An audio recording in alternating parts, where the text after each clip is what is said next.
This is the fourth lecture on measure theory. So we already discussed on what is called sigma algebra, and briefly just give an idea of measure and why this sigma algebra needed, not the whole power set. We need some special type of collection that we already discussed, and today we discuss on measure and elaborate what is measure.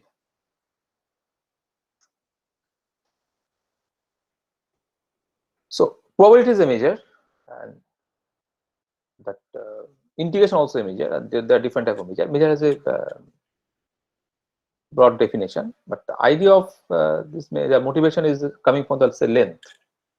Length is the most length, and area is the volume. These three are the most important and easy to visualize three measures. So rather than probability. Probability is slightly abstract. Why this probability is half, why this probability is 0.3, that we can't discuss, but we can discover, we can't visualize all. Layman cannot visualize that. But for a length, from 1 to 2, it is 1. That is very intuitive, a natural choice. So start with the length measure, say. So we have a length measure, say. Mu is a length measure. So we measure the length measure on this Borel sigma algebra. So we want to, okay, we first try to find on a sigma algebra over R. So I don't know what sigma algebra it is.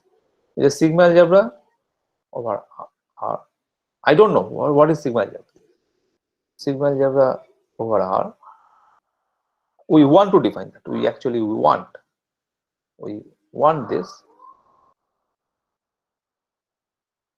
want this mu to what is R plus union infinite. So and union 0. So what this mean by union 0? That we have to first know. So what is real number? We know what this is a real number is a ordered field which is complete. So this is the ordered field which is complete, is a real number. So no other ordered field is there which is complete. So R is the only ordered field which is complete. Like say Q is a field which is ordered but is not complete. Q is not complete. Again C is a field, C is complete but C is not ordered.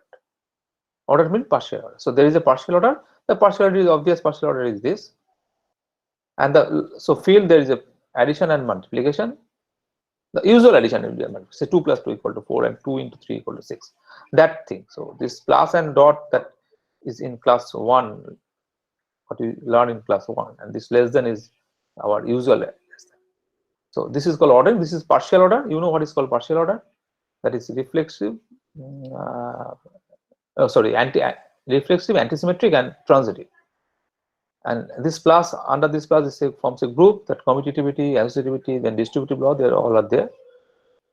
And what is complete? What do you mean complete? Complete means every Cauchy sequence converges. So every Cauchy sequence in R is converged. So if Xn is a Cauchy sequence, then is convergent sequence. But Q is not that. In Q there is a Cauchy sequence which is not converged. So we can take a sequence in Q which tends to a irrational number, say root 2. There is a sequence of rational number which converges to root 2, but still this is a Cauchy sequence, but it's not converging because root 2 is not there. So limit is not in Q. Now we have go to the extended real number system. Extended real number system. What is extended real number system? You can just go to the Apostol, and in Apostol everything is elaborately written there. I just briefly discuss on that. The elaborately you will get into the Apostol real analysis. So what is extended real number system? So real number R, and we just take a union with a symbol is like infinity symbol. So you can take as a star, or you can take as a sun, moon, anything, or you can take a symbol of say elephant. You can take anything. So this is a symbol. This symbol and this thing, say limit n tends to infinity xn is equal to L. This symbol and this symbol are different. These are not same meaning. Remember, these two have different meaning. The symbol is same, but in context, these two are different. Similarly, if I write say 1, 2, some books write that, this is actually not the. This is a very bad way to write. It's actually meaningless. But again, this and this one and these three same symbol but three different meaning again. So that's why this symbol is very complicated thing. So is used say, many contexts, but everywhere different context, this is a different meaning. That creates the problem with the students. You have to clearly know in where this symbol, what is the meaning of that in this context. So here it is just like a number.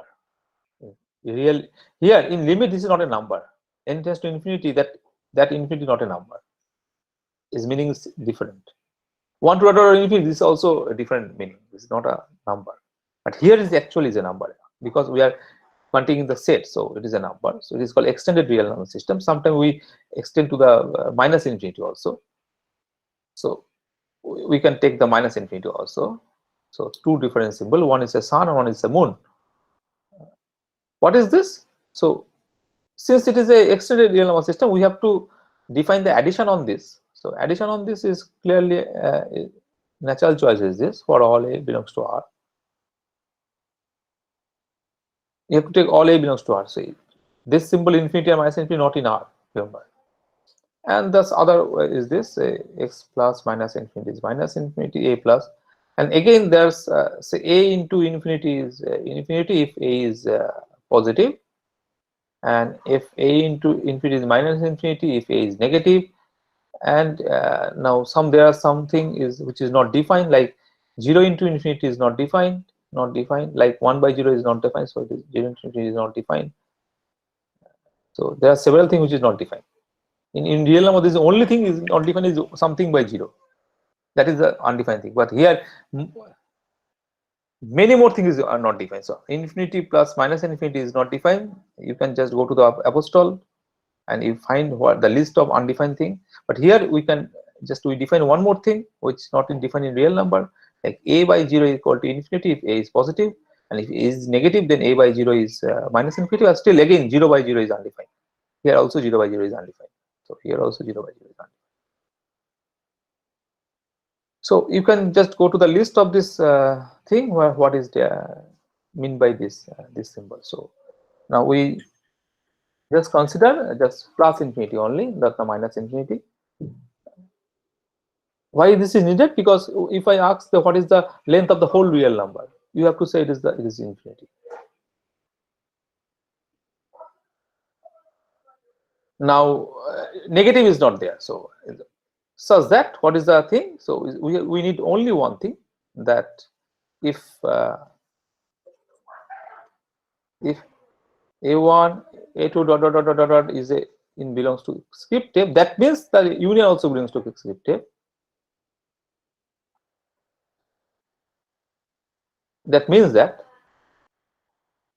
it is, we know that. So if this, then we know this. This is not coming from the measure, this is coming from the sigma algebra. And in that case, that mu of this an is equal to summation mu of an equal to 1 to infinity. And obviously we need the condition ai intersection aj is phi, they are disjoint for all I not equal to j. So because if I equal to j, then it can't be phi. ai intersection ai is ai. So if the pairwise disjoint, then the union, the measure of their union, the length of their union is the summation of that. And there is now question of convergent series convergence. Is this series converge? Now yes, it is converged because all terms are greater than or equal to 0. No negative term. Since there are no negative term, two things can happen. So it can converge to a real number, or it is diverse. Diverse means it converges to the infinity. Once it is diverse, we say it is converges to the infinity. So there is no such oscillating thing. So it is not a question of conditional convergence. It is absolutely converged. So it's absolutely converged because set all are non-negative terms. So it is absolutely convergent. So no question of that convergent issue is resolved. So that's why you can define like that. We can always define those. So right hand side is always left hand side is defined, but maybe right hand side may not define. But yes, it is defined because all are non-negative term. In real analysis, you see that if they are all non-negative term, the series either converge or is diverge to infinity. So if it is diverge to infinity, we say it is converge to infinity. This limit is infinity because we now include the infinity also. But real number system, you can't say this divergence sequence converge to infinity. You can't say. But in extended real number, you can say that. So remember, extended real number system is only used in measure theory. You can't use in any other area like complex analysis, real analysis, linear algebra. Everywhere you can't use this extended real number system. Extended real number is only for this measure theory. Remember that. So now, we want to define the length. So this is a general definition of measure. So we want that. We want this mu to be a measure, but we don't know what sigma algebra will be. Okay, so what sigma algebra will be? Now we can define a measure. Say we can always define a measure, but say we want to define a length measure. Then what is the extra thing we need? If you want to define a length, so if you want to say length, say length is a measure. Say script on script to that r plus union 0 and that extended non-negative real number system. Now, two questions is this. One question, what will be this sigma algebra? Number one. Number two, what will be the function, that length function? That condition will be there, that length of union n equal to 1 to infinity, sorry, an is equal to sum over the length if these ai's are in script f and ai intersection aj is phi for all I not equal to j. If there are two conditions, this should be there because these are general condition on measure, any measure. It is true for any length, whether it is area or whether it is an integration, anything, or it is a counting measure, anything. Because if the two sets are disjoint, then the measure must be the sum of these two. So if you have two different area, or say you have one area in your locality, say it is 2 katas, and your another area in your another locality 3 katas. So if I ask what is the total area of your field, you will say it is 2 plus 3, 5. You just add, and that is a natural thing. If mass is also a measure. So if some body has a mass of 30 kg and another is say 40 kg, if we join this, the union, that should be 70 kg. If it's disjoint. Similarly, if some set has say 3 elements, another set has say 5 elements, and there's a disjoint, if they take the union, that is the 8 elements. So it's 3 plus 5 is 8 just. So this is in general true, but for length, we take one more thing, that length of a sum a minus b is b minus a to b interval is b minus a if a and b both real number and b is strictly greater than or maybe equal, because if a is equal to b, then your a this is nothing but the phi set, and both close, that is singleton a. But if a is less than b, what happens? If a is greater than b, say if a is greater than b, say 3 to 2 close, that is the phi. This is also phi set. But you can't say length of this is 2 minus 3 minus 1. You can't say that. Length is 0. So that's why we write b greater than or equal to a.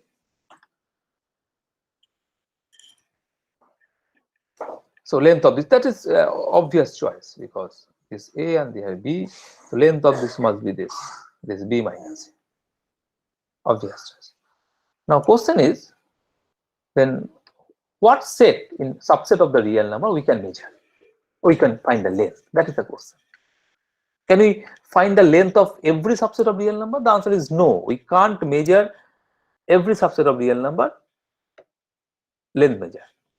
Why this is so? That there is one interesting counter example. I will not go to this counter example. You can see it in the YouTube.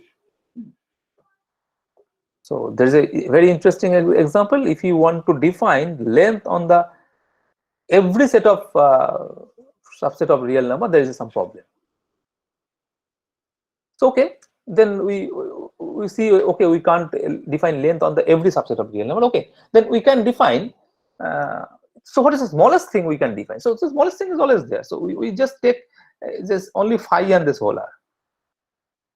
Very easy, we just take only two sets, that is the sigma algebra. And once the sigma algebra,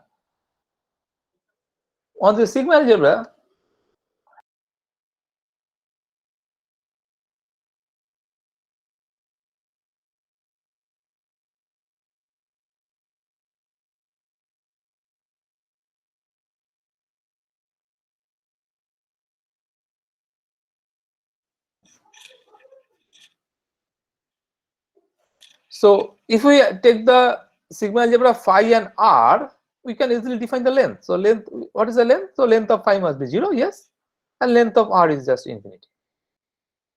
So we can define the measure. Now next question is, so this is a very small sigma algebra. So can we just extend this? Always this measure, this measure thing is always is a constructive thing. Constructive thing means we are not defining a function on the domain. We first define the function on some small sub area, then we want to extend that function to the bigger, to the much more many other subset without contradictory that condition. So that is the idea. The idea is this, that you first define a measure on a few set. On a very few set we define that, number one, and then we want to extend that function to the larger class, such that the condition, that two conditions are there. Basically that first condition is a general condition and second condition is this, just for the length. For the length that condition is there. So this should these two conditions should not be violated. So we have to extend. This is called constructive definition. Sometimes it's called constructive definition. We construct that definition.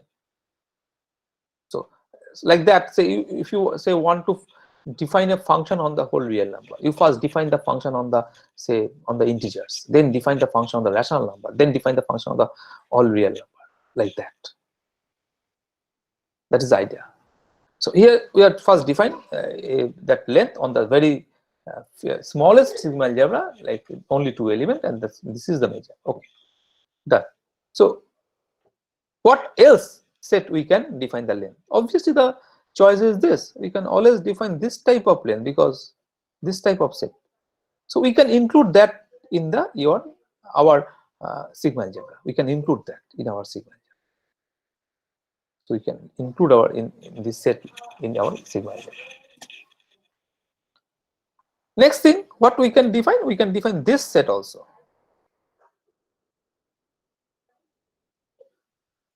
Remember, A is not, you can't take A as minus infinity because A is in real number. So you have to choose this set differently.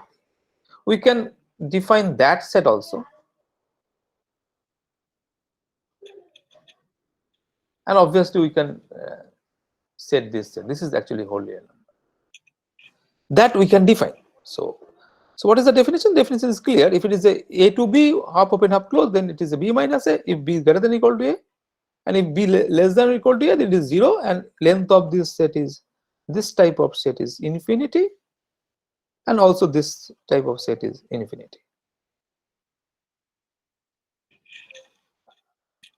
So we can define that. Now question to, okay, we can define that, but is this condition violated? That first of all, this length condition is not violated because we define like that. The question is that if they are pairwise disjoint, then is this condition violated? So answer is no, because say if you have a, so idea is this, so say if you have a 2 to say 3 and you are taking union 3 to 7, what is this set? This is 2 to 7, and these two are disjoint set. So this length, first one is length is 1, this is length is 4, and sorry, this length is 5. So 1 plus 4 is 5, so not violated.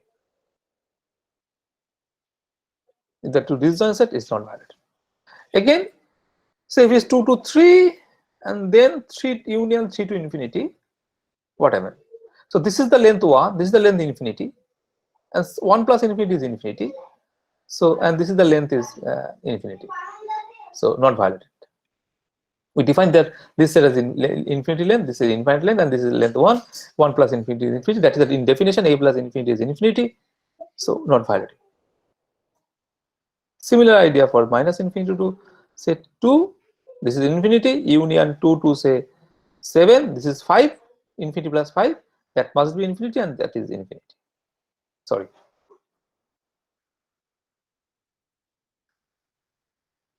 So not violated. But what we gain? We actually gain some more set which is not in the interval form. Say 2 to say 3 and union say 5 to 7. What is the length of this union set? That we can't say in the previous case, because previous case we only take this interval things. We know the what is the length of the intervals, but we can't say what is the union of these two. Now we can say, because we are defined that length like that, if there are two disjoint intervals like half open half closed, then their length is sum of that. So it is a sum of these two, so it is 1 plus 2, it is 3.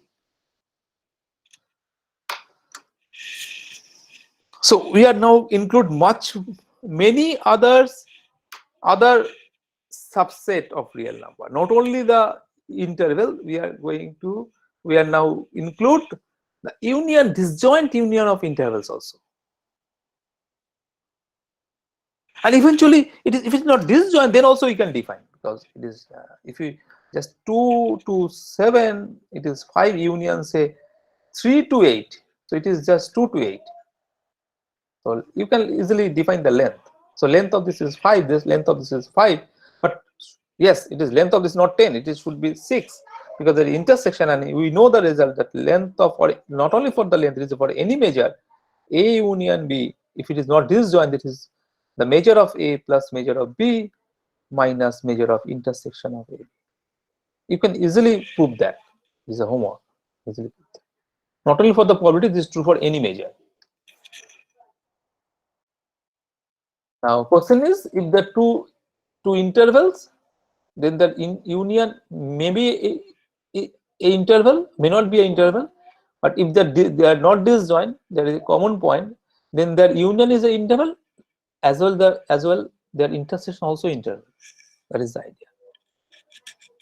So everything is interval. So A is an interval, B is an interval, A intersection B is an interval, A union B is an interval, and you can easily check that this result is true, that union is plus minus that. So we can extend our measure, like length measure, in the set subset of real number, like intervals and their finite as well as countably many, not uncountable, countably many disjoint union, or maybe may not be disjoint union of some intervals. So that we define. So once we define that, next we try to define on the complementary set. So it is clear that if length is A is finite, say it is a finite set, or it belongs to R, then length of A complement is infinite. But the question is, if length of A is infinite, we can't say what is the length of the complement. That is slightly tough. That may be infinite. Like say minus infinity to 0, it is infinite. In 0 to infinity is also infinite. So both are just complement to each other, and both the length is infinite. Total length so infinite. Oh, there one more thing: infinity plus infinity is infinity. That is different.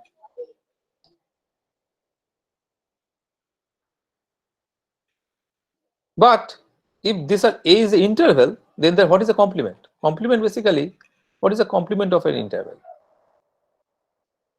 So consider this A less than, strictly less than, or equal to. You can easily check that the complement is that. Complement is basically minus infinity to A. That's why you are taking that type of set, half open, half closed. If you take the open set, open interval, then the complement is not in the form of open interval. That's why we take left open, right closed. because the complement is again of the form of two different this type of same type of set.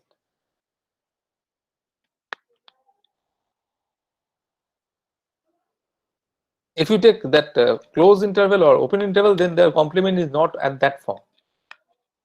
This form is, that's why better. But you can do it that open interval and closed interval also. But slightly more work is needed for that. Now you can easily find that length. We know what is the length of this first one and what is the length of this. Here both are infinite. It is infinite.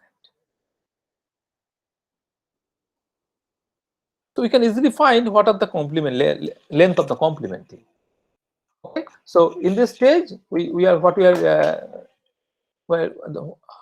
upgradation of this whole length measure? Okay, we know we can define a length on the all left open right close intervals and their unions and their complementation. And that's why we are going to construct the sigma algebra. Now, is this constructed sigma algebra? Answer is no, because we are taking we can find the length of the intervals, their countable union and their complement, but we don't know if we take the complement and their countable union of the complements, that I don't know whether this is of this form or not. Or if you take, say, countable union then complement and their unions countable union, we don't know whether what is the form of this set, there is intervals or the countable union. The answer is no. This type of set may not be the countable union of that disjoint close disjoint intervals or disjoint intervals. It may be joint. If it is joint interval, then is it not disjoint? You can just club together in a single interval. If the two intervals are there, if there is a common element, then we can club to a single element. So we can talk about the only disjoint interval. If there no say A1 and A2 is not disjoint, then you can put A1, A2 is a single set. So we can consider with the loss of generality that all are disjoint. So question is, can we this type of things complement? Then there this can we write in this form of their disjoint union? Answer is no, we can't do this. So then we need some measure theory technique or some tools, some monotone convergence theorem. I will not go to the details in this course. Monotone convergence theorem. One thing is this, and there is a bootstrap principle is called. These two are very, very important technique to show that these sets are not in this form, but still we can find the measure of this set or length or whatever using that property only, what we defined earlier in our subclass. So the idea is this: we are going to define measure or length in a larger class. First we define a smaller class, then we go to the next larger class, next larger class, next larger class, and this is going on. And ultimately we reach to the Borel sigma algebra. So ultimately we can define the length of the every set on the Borel sigma algebra. This is the one idea, and that's why the Borel sigma algebra is important, because we can reach the every set of the Borel sigma algebra, and the set of the Borel sigma algebra is called Borel set. So we can find the length of a Borel set for R in R. If it is in R2, then we can set the area of the every Borel set in R2, and for R3 we can find the volume of the every Borel set in R3. Now question is again, the answer again, one more question: can we extend more? Can we extend Borel sigma algebra to other set also, where we can define the length? The answer is yes, we can do this, but this is slightly different way. We can't just take a Borel sigma algebra, then we add some sets and we go to the larger class. That is not the happening. That is not the technique to extend. The idea is the other way. We just take all the subsets of real number power set, and then we want to exclude this something. So this set can't we define the length. Okay, exclude that. Once we exclude that, the complement also you have to exclude. Like that, you are just excluding things. So here is the including part. The Borel sigma algebra constructive way is the including part. So we take something, and then we take some more, and ultimately reach that in the Borel sigma algebra. But otherwise, this you just take the all power set of R, and which are not good, bad. We can't define. If we can't define the length on that set, we say it is a bad set. Okay, it drops one bad set, then another bad set, one other bad set. So ultimately, we drop all the bad set, and we get the sigma algebra. And likewise, if you find the sigma algebra, that sigma algebra we ultimately reach to the called Lebesgue sigma algebra. And obviously, Lebesgue sigma algebra contain the Borel sigma algebra. And Lebesgue sigma algebra much more class, is a huge class than Borel sigma algebra. So it is called excluding thing. So after excluding, we reach a sigma algebra, Lebesgue sigma algebra. That's complicated. This is not in the syllabus also. So and between Lebesgue and Borel, there are several sets which are not Lebesgue, which are not Borel but Lebesgue. But finding that set is very tough. So we can just safely ignore that set. It is a huge class, but finding that is very tough. That is the problem. That is the what is the paradox? The paradox is there are several subsets in real number, okay, and the set of Borel sigma algebra, Borel sets are few basically. Few means few instances of the Lebesgue, but the set of Lebesgue measurable sets are huge class. So it is a huge class set of all Lebesgue measurable set compared to the Borel set. But interesting thing is you can easily find the Borel set, but you can't easily find the Lebesgue set which is not Borel. And there is a huge class which is not Lebesgue also. There is a huge class. Many more than Borel set. There are huge subsets which are not Lebesgue. But that finding that is slightly easy. Slightly easy.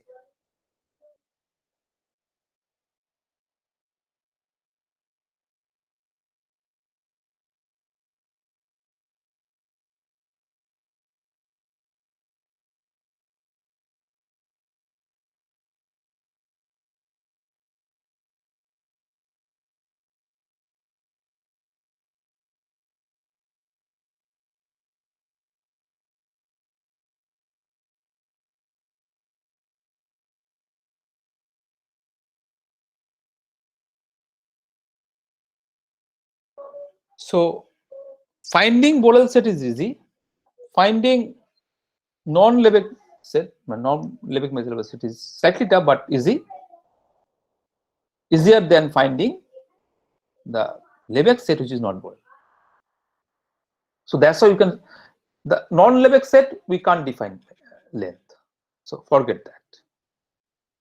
On Lebesgue set which is not Borel we can define, but since finding are very difficult, we just forget that also. Now, so we are just remain the only Borel set. That's why you deals with the Borel sigma algebra. We can define that length and the area or volume in the Borel sets in R or R2 or R3. That's why the Borel sigma algebra is so important. And this all the construction all this definition is like a constructive way. The definition of length in the Borel sigma algebra, you can't say this is just one line definition. Just we define this like not that. This is not a one line definition. It's just a definition with say several pages. You have to first define the Borel length in some sets of the Borel set. Then you have to extend that with a theorem. Then after that theorem, we have to extend again one more theorem, whole after more whole major theory, several pages in a book. After say 20 or 30 pages, after 30 pages discussion, there are 20 or 30 many theorems are the result. Then we can, okay, now we are defining that. So this definition is actually include that all the 30, 40 theorems and the huge thing. So if I ask you define length on the Borel sigma algebra, the answer should be a 30 or 40 pages proof. So this is called constructive definition. Now, so we know, so we got an idea to how to define a measure on a sigma algebra. So idea is this: you can't just first set your sigma algebra and then define the measure. That is not the case. You can't first set your sigma algebra and then define the measure. Not that way. You can't set your domain set. You just first set a small sigma algebra, define your function on that, then try to extend that your domain to a larger class. So that is the idea, to define a measure on a sigma algebra. So you can just, I say, what is your definition of probability? You just can't say that we first define on a that sigma algebra. We can't say that. You just take a sigma algebra and define probability on that. That is not the case. Just first define the probability on very small class of subset of real number, like 5 set, the whole real number, like that, and then you constructively you taking many other subset of real number, and ultimately you are reaching to a good amount of set and is a good sigma algebra. Otherwise, you will be in a smaller sigma algebra. Obviously, your target is to reach to the ultimate thing. So like that. So if you want to say define a function on subset of real numbers, if you say is a function defined on a real number, say this is a subset of real numbers, such that you want to define like that, fx equal to say 1 by x minus 1 root over that. You want to define that. And if I ask you what is your domain, what is the d? You can say, okay, my d is just only one element, just 2. That you can say. The next question is, what is the maximum? What is the maximum domain you can take? What is the largest subset of real number? You can define that function.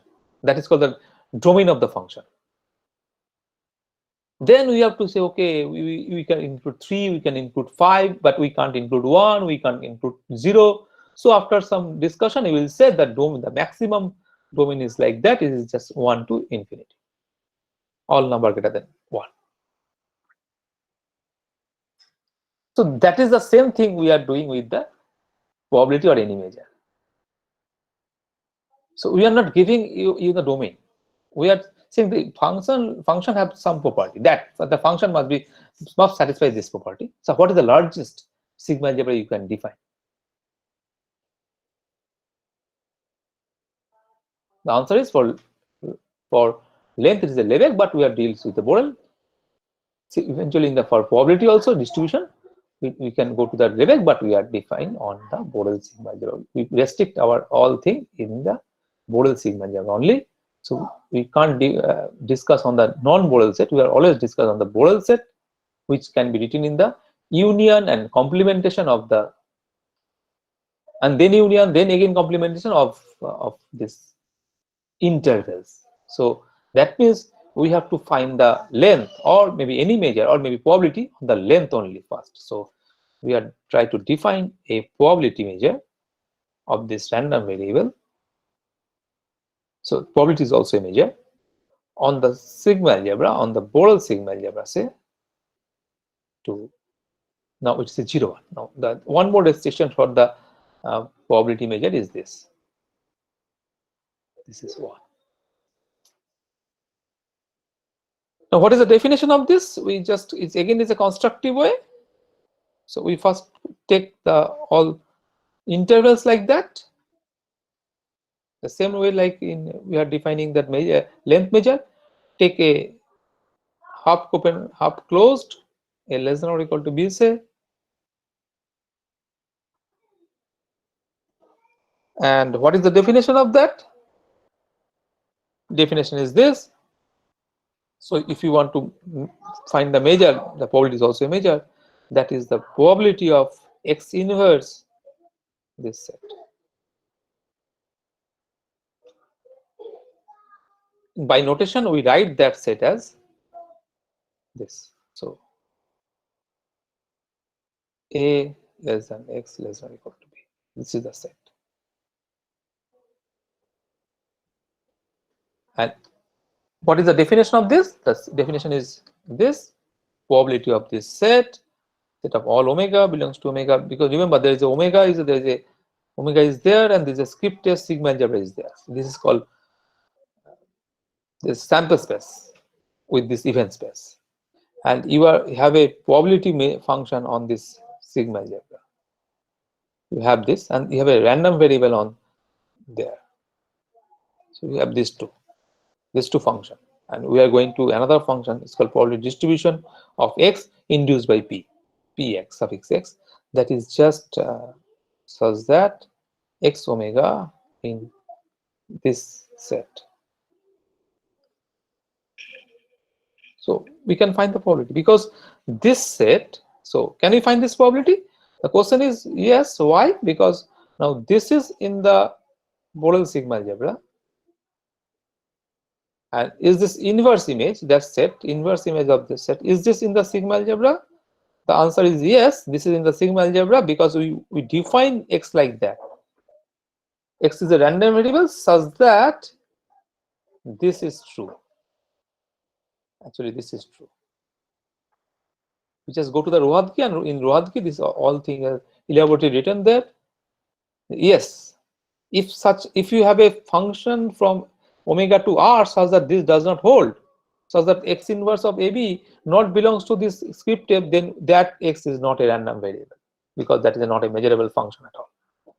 So not a measurable function. So x must be a measurable function. What do you mean by measurable function?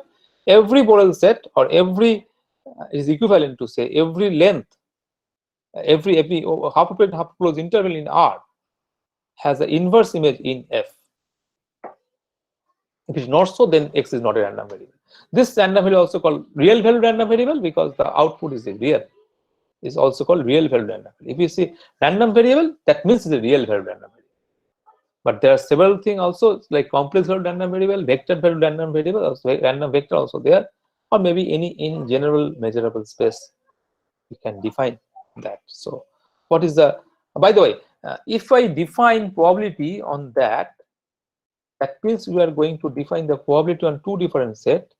One set is this: x is less than equal to b, and minus probability of x less than or equal to a. Because this, you can easily see that this is a subset of this, so these two are equal. So you can easily do homework. You can check that. Now we define a function f. We know there is a function or distribution function of say induced by x from real to 0, 1. This is again a probability such that distribution function of x is just probability of x less than or equal to x. So we can write this probability in terms of distribution function. So once I write the probability of a length of an interval, half closed, half open, in terms of distribution function, now we can write any Borel set, the probability of any Borel set, in terms of that script, capital F, that the distribution function. But now it is not a finite case; it should be a series.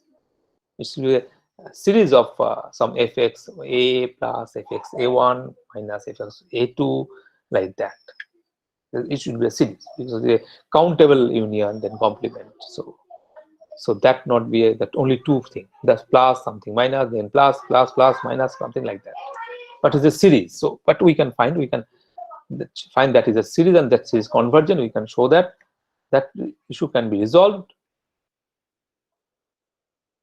So this is the one thing, and the other thing is we can go to the more general thing. So now there is a two sigma algebra is there. So two space are there. One is this, another is this. Two we are defining not in R. Now see, omega 2 is not R. Maybe it's R2, maybe any general abstract set, and there are two sigma algebra now. One defined on omega 1, one defined on omega 2. Now we want to define a random variable. It's not a real random variable because now the codomain set is not real. Now again, this function is not a random variable. It's called a measurable function. Something called measurable function. It's called measurable function. If the condition is this, if there's one and only one condition, like that every inverse image of every Borel set is this. So if inverse, if we take a element from say A in F2, then the inverse image of A must be in F1.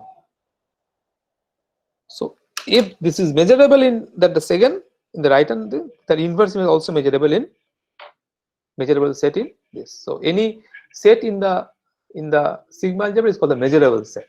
So if you take the measurable set on the right hand side, then inverse image is measurable in the left hand side. Then this function is called measurable function. So once what we measure in the right hand side, we can measure their inverse in the left hand side also. That's why the function is measurable, called measurable function.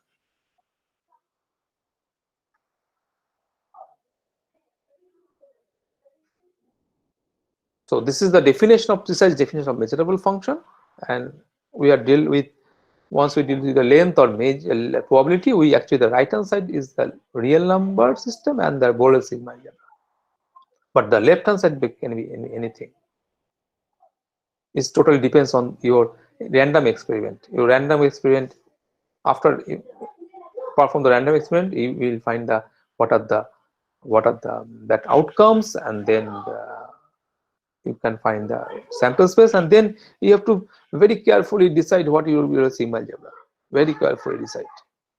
Otherwise, if you just carelessly define your sigma algebra, then there is some interesting function may not be a random variable. So if you want to define a some function to be a random variable, measurable, you have to very carefully choose your sigma algebra in omega 1, that your sample space. One thing is you just choose the very few things, phi and omega 1. That is very trivial, not an interesting case. Or other thing, you just define sigma algebra like the whole power set. Now, if you take the sigma algebra F1 is a whole power set of omega 1, then you lose something. You can't define many functions like a measurable function. That's why you have to balance trade-offs in between somewhere. For in many situations, if we are taking the sigma algebra like power set, if obviously if sigma 1 is a finite set, then you will take the sigma algebra as a power set. If it is a countable, then also you take this as a power set. But if it's an uncountable set, you should not take the power set, because if you take the power set, then very good thing, very like a measure, like a length or some length, finite countable counting measure, you will just that will be not a random variable in that case. No, sorry, sorry. If you take the power set of if you take the omega script 1 as a power set, the every function will be measurable. Sorry, is the other way. If you take the power set of omega 1, there is two problems. So if you have take the power set of F1, if you take the power set of, if we take F1 is a power set of omega 1, then any function, then any function from omega 1 to omega 2 is measurable, function. But the problem is you can't define the measure on that, can't define the probability on that. So once this the power set, if you have a larger class, that's a problem with the defining the probability. So defining the probability is tough then. But in that case, defining a measure or probability on this power set may not be possible. That is the one issue. And on the other hand, if we take sigma algebra to the only two things, then defining that measure or probability is easy, because you just define this is like a 1 and this is 0, or this is infinity or 0, something like that. This is easy, but the case is, in that case, many good function like constant function, many good functions are not measurable. Then it will be not measurable function. Any good function will not measurable, because you have to choose is only the constant function only. You can't choose any other function. So this is a two contradictory things. So you have to trade off somewhere between these two things, and you have to find such a sigma algebra such that you can define probability, as well as you can define a good number, large number of measurable function on that, large number of class of random variable on that sigma region. This is for today class. Next we go to the some integration thing in next class.